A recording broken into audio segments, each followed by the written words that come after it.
Et donc tout de suite, on va rejoindre avec plaisir notre interlocutrice Marie-Pierre, Marie alias le couvreur est une gonzesse, messieurs, dames. Et donc c'est tout de suite le duplex.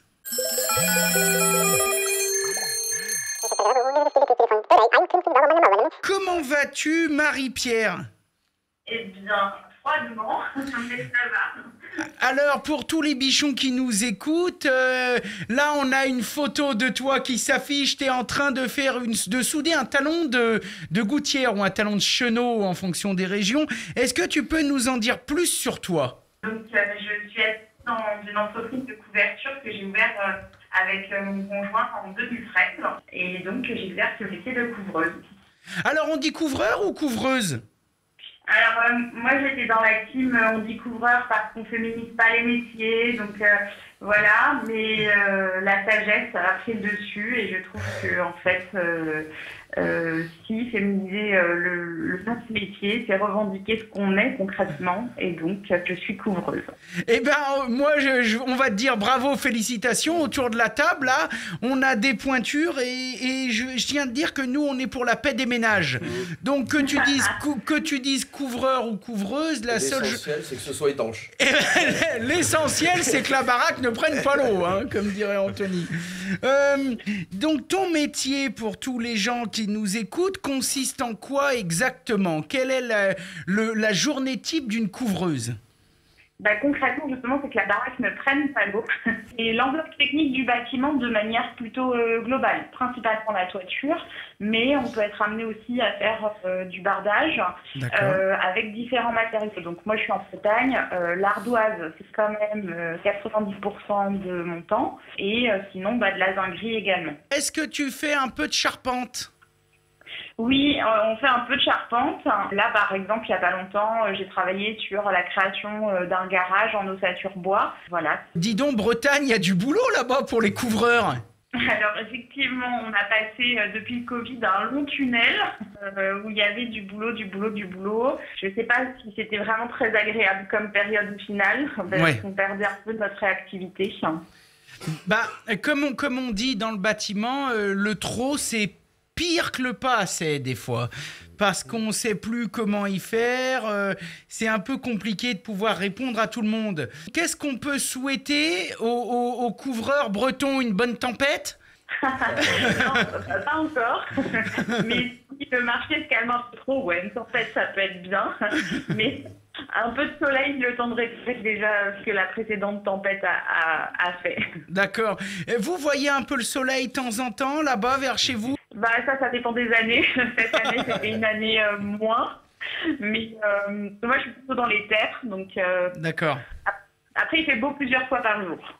D'accord, alors moi bien sûr, oui, c'est à moitié plein. C'est ça, c'est comme en montagne, tous les jours il pleut et tous les jours il fait soleil, quoi. Tu vois, il y a des endroits, mais en tout cas, bien sûr, on dit ça avec humour parce qu'on connaît nos amis bretons. On vient d'ailleurs d'annoncer les finalistes, les constituants de l'équipe de France, et cette année, le carreleur qui va représenter la France au WorldSkill, ce sera un breton. Donc généralement c'est un vivier de talent et on vous repère assez facilement avec vos grands drapeaux à chaque fois dans les concours.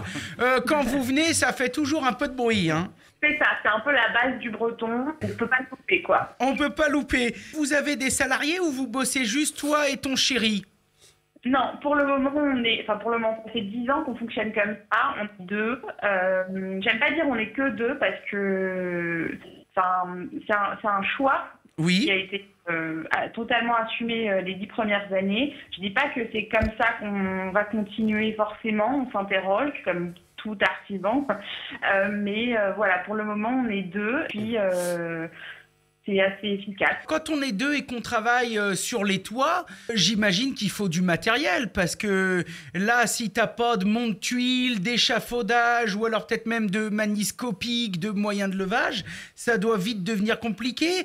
Vous avez investi un peu, vous louez, vous travaillez avec des amis qui ont du matériel. Comment ça se passe ? Alors, on a investi dès le départ dans un échafaudage, qu'on a racheté à un artisan qui partait en retraite. D'accord. Ensuite, on a acheté un monte-charge. Non, on n'a pas de matériel, enfin, à part le monte-charge, on n'a pas d'outils de levage particuliers. Alors ça détermine pas du tout les chantiers qu'on s'autorise à faire. Pour le coup, on est très aventurier parfois. Les grandes surfaces nous effondrent ça. Mais non, c'est quand même dû investir sur ce type d'outillage-là. Vous avez quand même un peu de boulot d'avance. Comment ça se passe, je veux dire, parce que apparemment en ce moment c'est la crise du logement. Bon, alors nous autour de la table, j'ai un professeur en maçonnerie qui est passionné, qu'on voit un petit peu aussi sur les réseaux. J'ai un cordiste. Alors les cordistes, toi tu dois connaître dans ton boulot, vous travaillez peut-être aussi un peu avec eux. Et j'ai un miroitier. Et tout le monde s'accorde autour de la table pour dire oh là là, il y a du boulot par-dessus la tête. Est-ce que c'est un peu votre cas aussi? Vous avez de quoi voir venir? Oui, alors c'est juste la typologie des chantiers qui a changé, le type de demande a changé. Après, on a toujours du boulot. On fait partie des métiers qui sont nécessaires, c'est-à-dire que même si il y a plus autant de mise en gros chantier qu'avant, il y a quand même toujours une gouttière à changer, il y a un Velux à remplacer, il y a toujours. Par contre, ce qu'on constate nous sur notre secteur en Bretagne, c'est la baisse de mise en chantier sur les chantiers neufs et du coup les entreprises qui ne font que de la construction neuve viennent sur le marché de la rénovation. Ça peut être problématique pour des soucis de qualité aussi. Je suis pas en train de dire attention que les gars qui font du neuf font que de la merde, mais ce que je veux dire c'est que souvent il n'y a pas les mêmes compétences et savoir-faire et même nécessités. J'en discutais avec nos amis charpentiers il y a pas longtemps. Ils me disaient quand on a une équipe de gars qui fait de la fermette toute l'année et qui arrive sur de la traditionnelle, attention le massacre. Alors ça pose le souci parce que d'un autre côté, le gars il faut qu'il occupe ses gars aussi, mais ça peut quand même avoir des conséquences. Donc ça, en gros, vous êtes un peu confronté à ce genre de choses? Oui, alors après, nous, on est un peu comme l'artisan du village, même si là où je suis, c'est plus vraiment un village vu sa taille. On est quand même au nord de Rennes. C'est vrai on va y être confronté. Après, là, par exemple, j'ai 2 projets de mise en chantier avant juin. C'est justement des grosses boîtes qui sont cassées le nez et qui n'existent plus. On arrivera toujours, au vu de notre taille, à... C'est ce que j'allais dire. C'est un peu dur ce que je dis, mais est-ce que ça va peut-être pas permettre un petit peu aux petites entreprises de reprendre un petit peu le lead et de retrouver un petit peu leur place au centre des petits villages, quoi. Ça va peut-être trier un peu, disons-le vulgairement. Oui, après, je pense qu'il y a aussi la relation client qui fait que les gens vont plutôt nous choisir qu'une grosse structure. Il faut savoir peut-être son épargne du jeu, il faut savoir aussi mettre en avant ses compétences. La qualité du travail qu'on propose, effectivement, c'est pas du tout la même chose entre un petit artisan qui va avoir plaisir, par exemple. Nous, en couverture, je sais qu'on aime bien faire un petit motif quand on termine une toiture. Pour finir, c'est la petite signature. Et justement, là, je suis repassée devant une grosse construction qui a été faite par une entreprise qui fait que du neuf. Enfin, pour le coup, ils ont étalé de l'ardoise. Pour étaler de l'ardoise, il n'y a aucune personnalisation, rien. Et c'est vrai que le client, en face de lui, il y a une maison qu'on a refaite nous, et il dit c'est dommage, j'ai pas cette petite touche. C'est parfois pas grand-chose, mais c'est à nous aussi artisans de savoir se différencier par notre style de travail et mettre nos compétences en avant, quoi. Eh ben, je pense qu'on est tous d'accord avec ça. Les gars, qu'est-ce que vous auriez à répondre à ça? J'en pense qu'elle apporte du conseil à l'entreprise, et puis il y a un réel savoir-faire, et puis personnaliser, mettre une petite touche personnelle au travail réalisé, c'est un plus. Et donc c'est pour se différencier des autres entreprises. C'est un peu quand même c'est comme chez son miroitier, etc. Je veux dire, c'est un petit peu la différence entre l'artisan et j'allais dire le bulldozer, mais la grosse entreprise qui doit, quoi qu'il arrive, faire du volume, non? Il y a l'humain, quoi, en fait. Voilà, c'est ça. Pas du tout la même chose.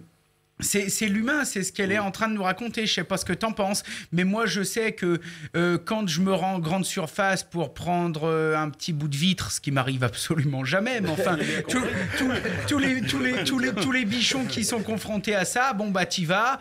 En face de toi, il y a quelqu'un qui te coupe un bout de vitre et puis merci, au revoir, au suivant. Alors que quand j'arrive chez Alain, il me paye un café, s'il y a du pâté croûte, on s'en coupe une tranche.